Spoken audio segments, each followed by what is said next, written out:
How's it, guys? Welcome to another installment of the PH Journals podcast. This one's a goodie.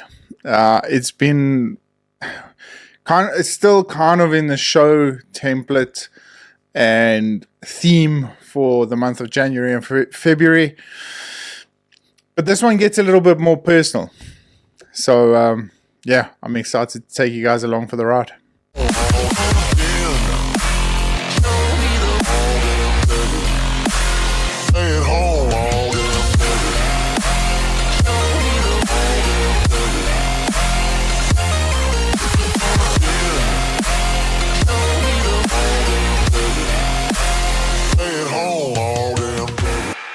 How's it, guys, and welcome to another installment of the PH Journals podcast. Like I said, this one is personal.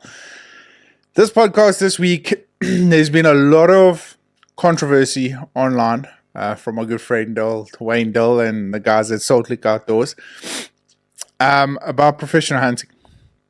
Now, for me, I've always said this, and I still truly and honestly believe it, that professional hunting is the frontline contact point from conservation as far as a hunting tool is utilized. I firmly believe, I've said this continuously on this podcast, that hunting is one of the greatest conservation tools we have to offer. And without professional hunting, without guiding, it's very difficult to see that model being sustainable. It is. And it's proven in the past. Sometimes we've had hunters many moons ago, back in the olden days when there weren't even black and white TVs. We've had guys come out and decimate massive populations of animals. And we've proven that by utilizing those same tactics as hunting, walking and stalking and physically actively hunting these animals for the same reason what they did, but adding value to the animal, well, now that's conservation. And I had a very interesting conversation with an ex-girlfriend of mine. She's very big into the conservation side of things as far as ranging and looking after national parks and all that sort of stuff. And she said hunting has become a necessary evil. And it's true.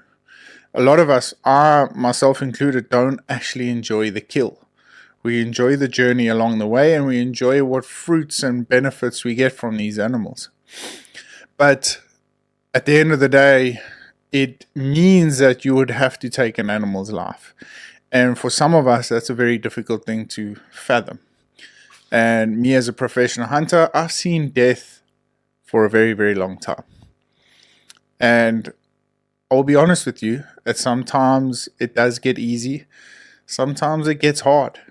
But understanding what we do this for, the bigger picture, is something very important. I believe every professional hunter should have instilled in their morals and values.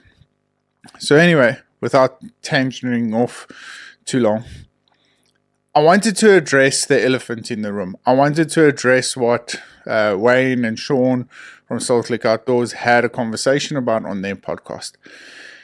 And I'm only going to view my personal opinion about the situation and what I took from it. Wayne said in the podcast that a lot of these discussions happen around the campfire. And those of you who haven't watched the podcast, for context, Wayne and Sean had a segment in the podcast where they debated, or they shared light or frustration on why the PH schools are delivering these mediocre professional hunters. I hope I'm wording it correctly. It wasn't exactly like that, but somewhere along those sort of lines. And we've always been saying that it's about time now that the professional hunting schools look at a longer system, look at a more in-depth system, because I am a product of the 10-day course. I am. But back then in 2008, I was 18 years old. I was one of the few that were allowed to do it because of the background I had. Went into the school, and I actually passed with flying colors. Now, the thing about it is that I have been hunting since I was 13 years old. Was I hunting it correctly? Most of the time, no. But most of the time, well, some of the good times that I really did, I latched onto. For instance, hunting oryx with Boise out in the back mountains over there, walking for 3 or 4 hours before actually seeing one. And then getting onto a herd and sitting extremely patiently while we monitored which were the older bulls to take. Those sort of things resonated with me as my career went on in the hunting industry. But here's the thing. So this is what I took from the podcast. And if Sean and Wayne listen to this podcast, I do apologize that I haven't worded it exactly how it was. But I encourage everyone to go and listen to the podcast. And that's the most important thing to say is actually go and listen to what they have to say and don't worry about all the shenanigans on the side and the comments that have been throwing around. Because a lot of it, I personally believe, is people that are being extremely sensitive to what was said. And I get it. I understand that, because the reason behind it is our industry is extremely volatile. We always on the attack. Sorry, excuse me. We've always been attacked. So we're always in like this sort of kind of defensive mode about our industry. I've seen it personally firsthand about some of the things I've said. And I realized very, very quickly that we are extremely sensitive about negative things that get said in the industry, which is okay too. It's just that our defense is up.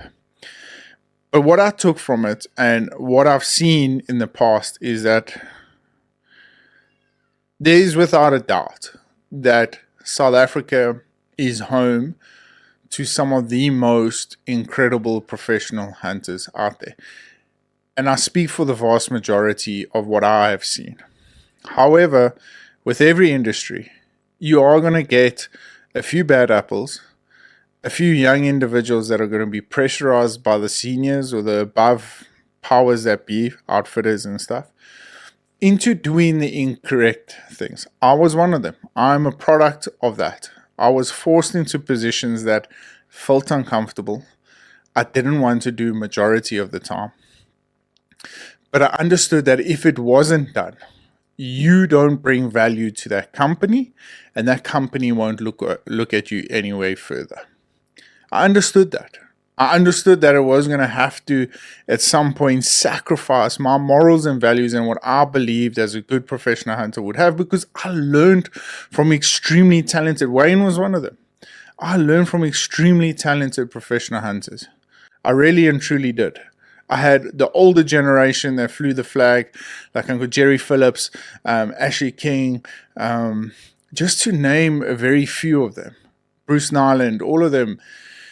And I was very fortunate enough to learn some of the tricks of the trade and get my professional hunting status by listening, understanding, and working closely with them. For 2 years, I got my professional hunter status at the end of 2008. I played rugby for 2 years, but every single holiday I was on the back of that Land Cruiser, shadowing Bruce, shadowing Uncle Ash, shadowing Uncle Jerry Phillips, and just constantly looking out and trying to learn and be the best possible professional hunter I could.